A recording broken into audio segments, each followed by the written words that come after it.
The DC operating point or the Q point of the BJT biasing circuit is the values of the collector to emitter voltage VCE and the collector current IC.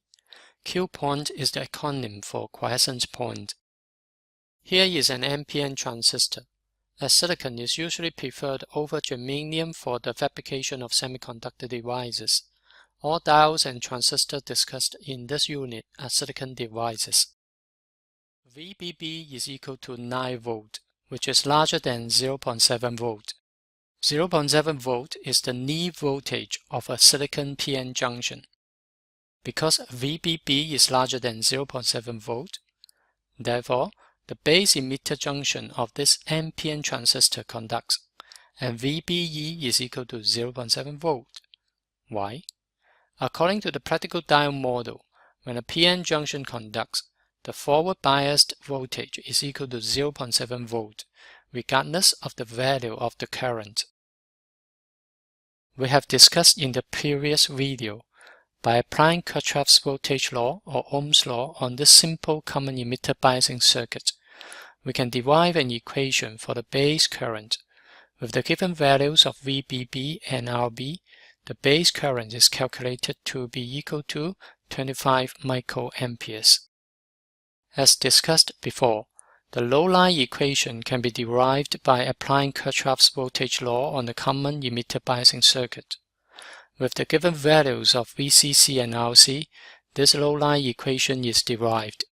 The y-intercept is calculated to be 20 milliamperes, and the x-intercept is calculated to be 15 volts. The low line is plotted by drawing a line passing through the intercepts.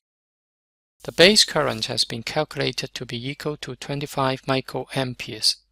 This is the point of intersection of the low line and this IV curve for IB being equal to 25 microamperes. Therefore, this is the operating point. We have just said that the operating point of a transistor is the point of intersection of the low line and the output characteristic curve of the transistor. Let's discuss the reasons for that now. If the base emitter biasing circuit is designed to give an IB of 25 microamperes, the relationship of IC and VCE will follow this IV characteristic curve of the transistor. Besides, the relationship of IC and VCE must also follow Kirchhoff's voltage law. Because the low-line equation is derived from Kirchhoff's voltage law, therefore the relationship of IC and VCE must also follow the low-line equation. Therefore, the point of intersection of the low line and the IV curve gives the values of VCE and IC. These values satisfy the requirements of the characteristics of the transistor and Kirchhoff's voltage law. Let's relate this discussion with the concepts in algebra. We need two equations to solve two unknowns.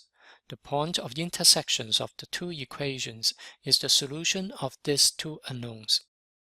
The operating point will change when the base current is adjusted to other values. If the base current is adjusted to be slightly larger than 75 microamperes, for example, 78 microamperes, we may sketch a new IV characteristic curves for IB being equal to 78 microamperes. This new IV curve will be distanced away from the other IV curves proportionally.